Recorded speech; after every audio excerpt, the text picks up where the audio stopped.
Hi again, friends. Welcome back. Just picking up my rider.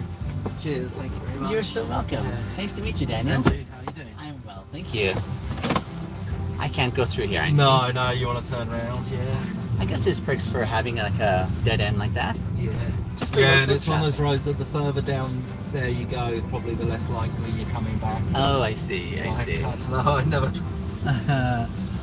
I am just so grateful for all-wheel drive in this kind of circumstances, eh?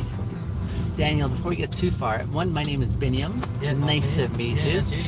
And two, I do an unusual event in my Uber where I live stream. Okay. So I just wanted you to have a heads up so you don't share things that you're like, oh, I didn't want that to go out there, you know, kind of thing. Oh, no, that's all good. Good. All right.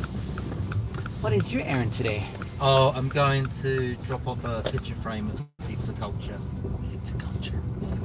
It's a pizzeria on Oh, thank you. Okay. Edmondson Trail. Oh, gotcha.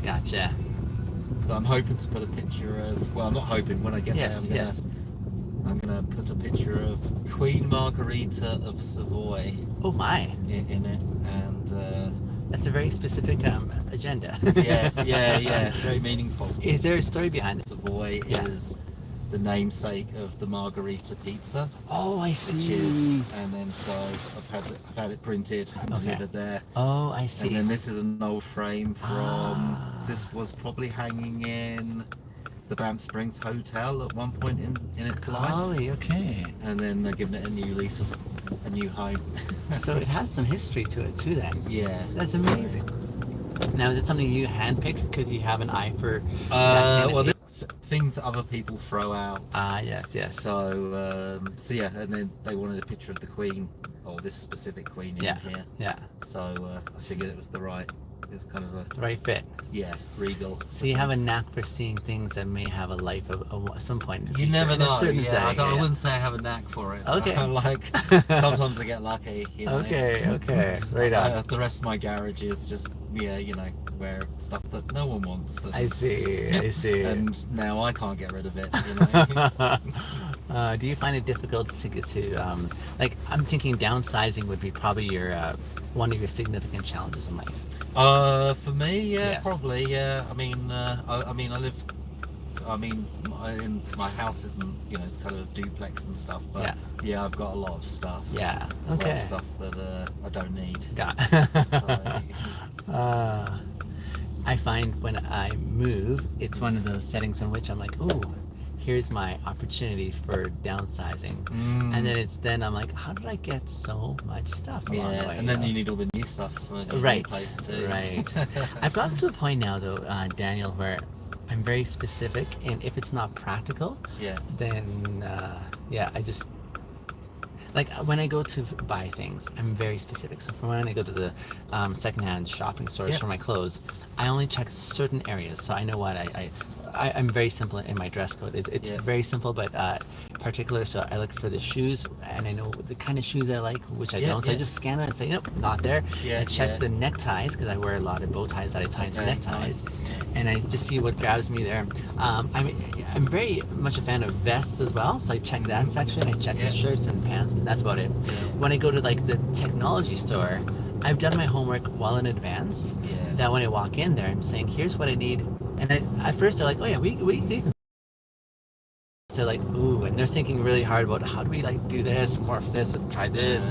So same thing in a bookstore. I'm like, I need this title here, And so I guess over time I've just gotten very specific on the things. I'm like, this is what would serve me, and if you don't have it, I'll kind of check elsewhere. I think so. Yeah. Your investment in this pizzeria. Yes. I mean, it's it's my friend's pizzeria. I was gonna ask. So, Okay. And I just help him. He got awarded, I say, 96 best pizzeria in the world. Wow. By an Italian organisation. Whoa, that's a big deal. Yeah. So it's a good little pizzeria. They make wood-fired pizza. So it's all done traditional way. Yeah. And he's very passionate about Naples or Napoli, and I don't know what that is. That's the birthplace of pizza in Italy. Okay. I did not know that. Okay. No, there's a lot to learn. And thus the significance of the painting. I see. So he wants a painting or a picture of Queen Margarita in his restaurant. I see. They open at 5, so I've got like 2 hours to find a ladder and make that happen. I mean, I've already planned. It's been planned. It Yes. just has to, you know, now I have to do the unfun part of actually putting it on a wall. Got it. So, and I am not I'm not really a handyman. So Gotcha. I've got, you can't see, but I've got extra tape and stuff in my pockets. I can see that. So, you're well equipped. Yeah. Okay. Well, when I saw the frame and the no picture, I was like, oh, maybe it's turned backwards, but now I understand it. Yeah, you know what? It was repurposed, and it's funny because the picture on the back on the other side is Princess Victoria, Mary, or Queen Victoria, I guess maybe, before she was queen, in Banff National Park. Oh no, okay, sorry, later Queen Mary. Oh, it is Princess Mary in Banff National Park. Okay. 1901 on an official state visit to Canada, courtesy of the Glenbow Museum. Canada. Wow. And so, all that's well and good, but it is just a printout because it was hanging in a hotel. It's not the original. Yeah, that makes sense. I had a good look at that, but as soon as I took the picture apart, it was pretty obvious that this is a modern reproduction. It's not been hanging in the hotel for 200 years. I used to watch a show called White Collar. I enjoyed it immensely. Okay. So White Collar was based on an art thief.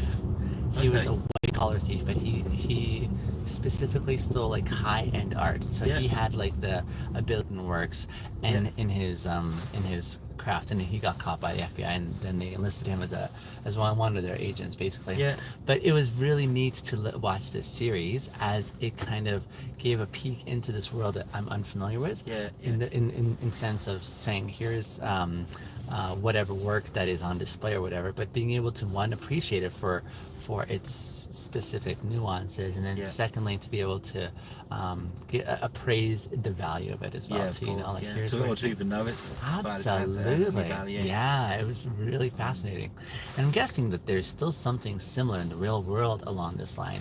Like with artwork, because I hear artwork is a place where a lot of wealthy individuals park money. Yeah, park money is a good way to say it. Yeah, it's it is. Art is one of the few investments you can probably really enjoy. Right. So you could have $50,000 in a bank account. Yeah. But you could have $50,000 hanging on your wall. Yeah. What would you get the most enjoyment from? And art, more often than not, if it's properly collective exchange. Additionally, what I heard is it also retains its value and isn't subject to... like certain artists might be collected by a certain demographic of the population, and as they age and at a certain point they're like, okay, let's sell those paintings, we don't want them anymore, right? But the other people that would have bought them have all died too. And so now so of course like obviously a Picasso or something really famous, that it always has different story, absolutely. But for a lot of sort of, let's say, art collected over the last 200 years and painted over the last 200 years, you could have a really famous artist, successful artist, and people in the 60s would pay really good money for those paintings. Sure. If you sold the same painting today, it's worth a fraction of what it would have been 30 years ago. So they can depreciate in that sense. They can do. 100%. Okay, I didn't realize that. So it's not a given that just because you purchased the art that it's going to go up. Right. A lot of it comes down to the significance of that artist, and after you bought that painting, maybe what they do with their career, or did you buy it posthumously, where the artist is they're not making any more paintings, they're dead. So it's quite interesting in that respect. I have a friend of mine, and he had some valuable paintings, what they were his father's, and he said, my dad paid like $30,000 for this painting in like 1970, and so in my head I'm thinking, it must be worth like loads of money now. And he sold it for like $3,000. And that was actually him who told me that story, because when he's bought and sold art like previously, And he's like, yeah, I just assumed, some of his other paintings he sold, which have been in the family for a really long time. Yeah. They've sold for quite high value. Yeah. And then these ones, which his dad paid lots of money for and actually collected, they're not really worth anything. And that's what the gallery owner said was basically, the people who used to collect this, they're not around anymore, and their kids or whoever in the family, they're like, the first thing they do when they they're going through the belongings or what they've been left in the world, they're like, well, get rid of that. Yeah. Because again, what was attractive on a wall in our house maybe back then is no one's, it's not to say it can't come back into so which is it's a very intriguing world. I think if I were to even go just to observe an auction, that's what they call them, right? When they sell these artwork, and just see like the process and how they. Yeah, there's in Calgary here. There's Hall. It's called Hall's Auction Service. Okay. They have a website, okay. and you can just sign up to the email, and they'll send you an email when there's the auction. So, but most of it's done online these days now. Yeah. But again, you could go to a physical auction, right? But the ones online is quite. Again, it's like. Bidding for 16, it's like the auction's open for 2 days, and you can see all the paintings and pictures or furniture, and you can find some really good stuff. Like I've gone on there and just thought, oh, that'd be great for our house, and not actually gone back to actually put in a bid, so not quite adding to the shopping basket, if you know what I mean. I do. But it says on the auction site, value between $2,000 and $3,000, and then you look what the last person bid, and it'll be like $500. Oh wow! And so I think that's how you tell when if you know what you're looking for. I think you can do quite well buying from the auction and then just selling these. And I've got a feeling a lot of the art galleries and people who are in that business that they're when I go on there, like everyone's bid $500 already. Okay, who is this? And they probably know that they're, if no one else bids on it, they get a $3,000 painting for $500, which they can then, maybe it's harder to sell. I was thinking about how it doesn't seem like we don't have. It seems like we don't have amazing master classes. That are being created anymore. Well, no. Well, art's changed a lot. I think there is but. Different. I think there's so much art now. It's like, where do you even go to? Because you can go to any gallery in any city, and there'll be an amazing show. Very few people could practice art for a living, because that doesn't plough the field or tipping scale balance. Where it's like, oh, you're into the next tipping scale balance. Where it's like, oh, you're into the next league now, right? Yeah. It's easy to sell a painting to your friends. Yeah. It's who do you sell one to after that, I think, is the problem. And again, you've got to have a business mind, I think, to a degree. That makes sense. Or just, if you're super talented, then hopefully you sort of, the schooling and education and marketing yourself too, I imagine. And the ability to market yourself. Which I think is as much a thing as anything else, really. Much more accessible now today too, right? Yes. And you can do all that yourself. Absolutely. You can create your own e-commerce web store. So good and bad, really. But, No, I hear you. Just here's perfect. Okay. I'm so happy we met. Yeah, lovely. Thank you very much. The pleasure is mine. Now I know where your friend's place is as well too. So if you fancy an authentic pizza, this is the place to go. And I will come looking for this poster as well. Yeah, totally. Totally. Okay. Daniel, thank you very much. Have a great day. You too, brother. See ya. What did I do? Take your time. That's okay. It just popped out, eh? Okay. There we go. Thank you. All right. That was Daniel. He was cool.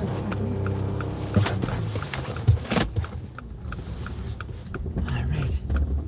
On to our next spot. I'm about 4 minutes away from my next pickup. Fascinating stuff, eh? About artwork. A world, again, that's unfamiliar to me, but I can try to appreciate it from a rookie stance, right? I did block a couple of folks there. But otherwise, I'm glad to have all the rest of you on here. Like I say, I appreciate you guys being on here, but I'm not desperate for you to be on here. So I'm very specific in the kind of space I like curating. Just like my conversations are wonderful. Like I think they're wonderful. I think these spaces are wonderful. And even as I tend to that, sorry, there's a motor outside of us. Where's that sound coming from? Anyway, I was just saying, even as I curate amazing conversations in my vehicle, I also want to make sure that live stream is also a pretty decent place. So I'll try to keep track of the incoming comments. I've got a friend of mine, Hudson, who's in the live stream on occasion, whom I super appreciate, and he's been helping me out that way as well. And I chose him because he followed me back a few years ago when I was creating content then, and it was a lot of fun doing that then. But I was like, yeah, he's my people. Just like you guys all are, who are partaking and participating in this space. And I appreciate that immensely, so thank you. I like the song here. We played a little louder for you guys to enjoy as well. Is this good? This is all royalty-free music that I really enjoy, but oh, it's good.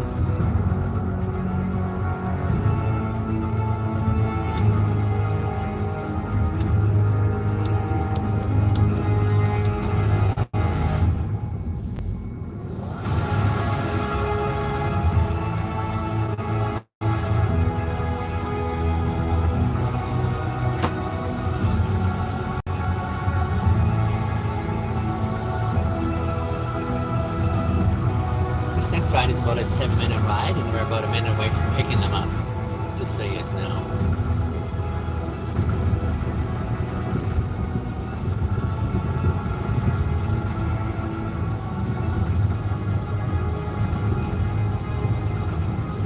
Something I found that's really helpful for me when I am interacting with others who are playing outside of the rules, especially when I have to apply the consequences to the boundaries that I draw.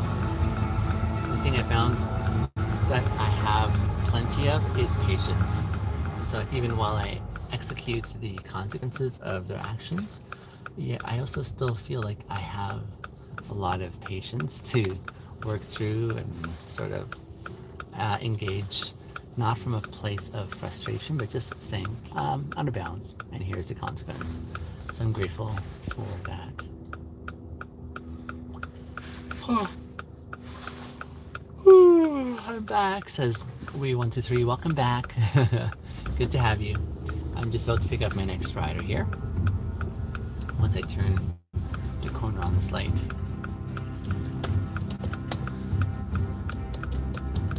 I know someone mentioned it, but they're like, keep your eyes on the road. I do. I'm able to keep track of what's going on really well, so I'm grateful for that. Is that my ride over there? I wonder. Maybe it is. I don't know. So I can't really park over there. There she is. Let's see if I can turn around here.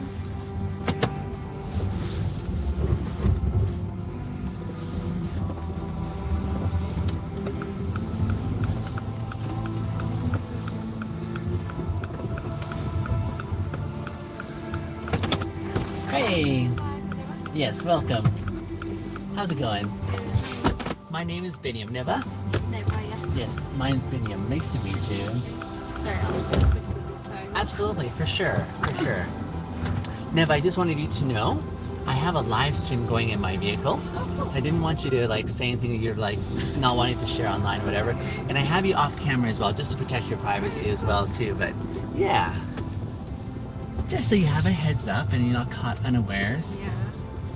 I'm finding you. Sorry? How many viewers? Oh, currently right now on the live stream I have about 7 right now. Oh, that's cool. This is like a very beginning start for me. Yeah. I've only been doing it for a few days. I create videos, but I thought it'd be really neat to share moments that I get to experience when I'm doing the work that I love doing. So yeah. something that I enjoy immensely. Yeah, thank you. It sounds like you're familiar with this world as well. Yeah, I've seen videos online too of people, recording themselves. It's really cool. Yeah. What do you think is cool about it?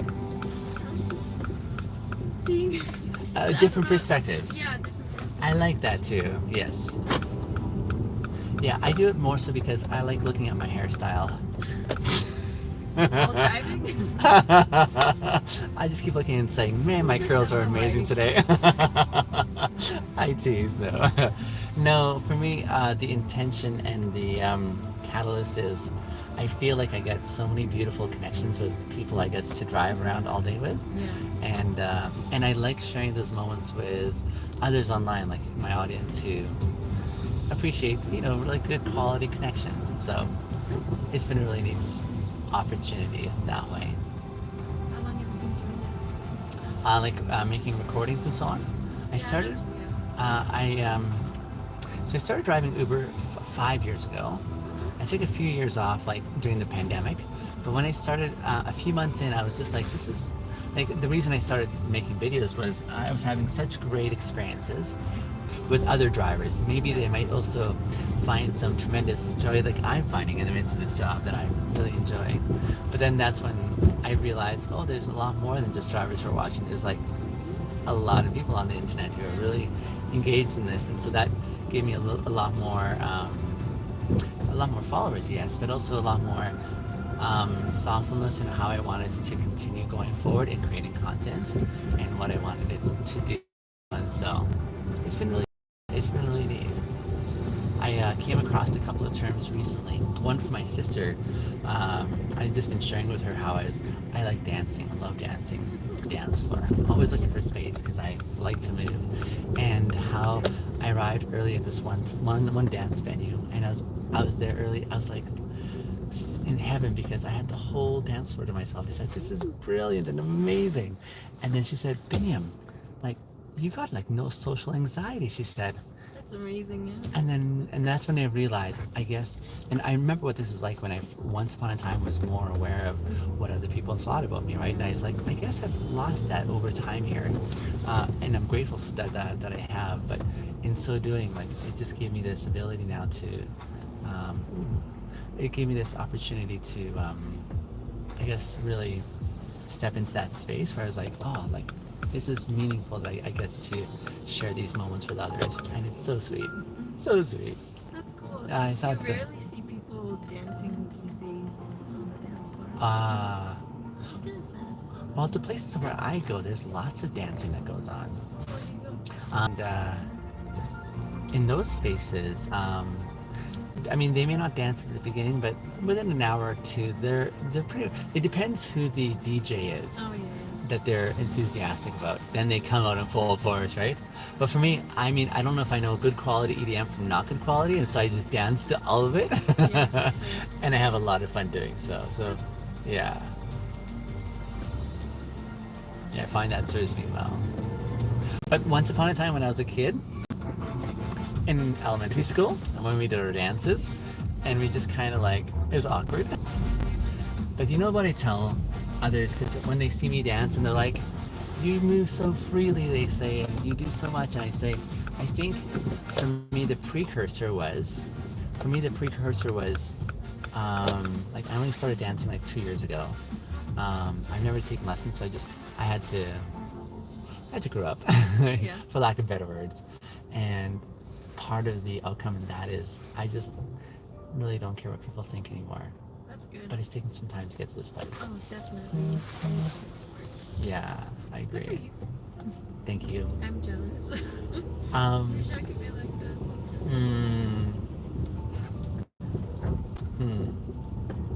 Yeah, it definitely isn't easy. It takes one I've ever met by your name. Have you ever met anyone else by the same name? In my country, yeah. I'm from Croatia, so it's, I wouldn't say it's common there, because I know maybe 2 people. Yeah. But definitely not here. And I don't meet many people from Croatia either. Definitely from Ukraine, but Yeah. yeah. Can you guess where I'm from? Guess where I'm from. Does my accent give it away? No, I don't hear. I don't have an accent. I was very young when I moved here. I was 8 years old when I moved here. So that's probably why I don't seem to have an accent. But I'm from Ethiopia. Sorry? Ethiopia, for many years now. Did you ever go back? Once, about a decade ago, with my family. It's a very expensive trip, and I come from a very large family. So, yeah, that adds up very quickly for all of us. But yeah, we were able to go back one time, which is really, really sweet. And yeah. But no, here's where home is for us. How long have you been here? 3 years now. Okay. So not as long as you. No. But getting there. Your English is pretty proficient, though. Thank you. Yeah. Sometimes I have my days when I can't speak English. Like sometimes I can't even speak my own language. It's like, just a fog. Yeah. I think a lot of people can relate to you that way. Yeah. My friends would find that surprising if I ever, like, yep. Yeah. Yeah, you just, your brain goes blank. Yeah.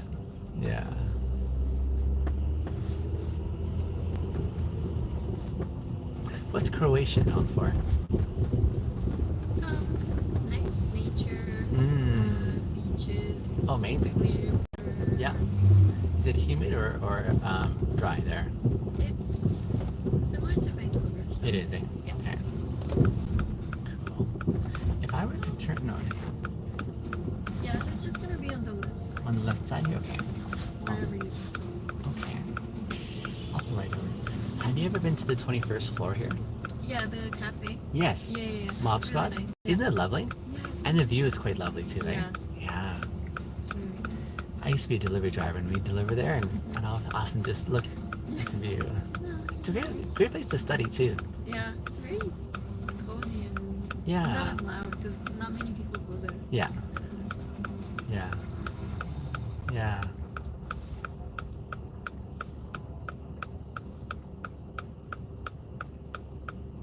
The joys of rush hour. yeah, I don't know. Today was surprisingly very busy.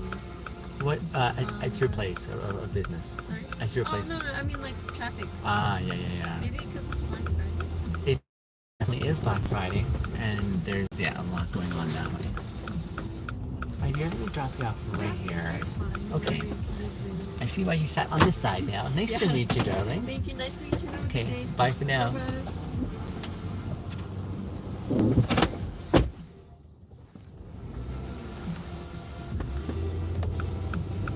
She's tremendously sweet too. I think everyone's sweet, don't I? Yeah. Let me just sneak in here. Whew. Let me close this live stream and I'll come right back in like 3 minutes, okay? Or more, 5 minutes. Okay, see you guys.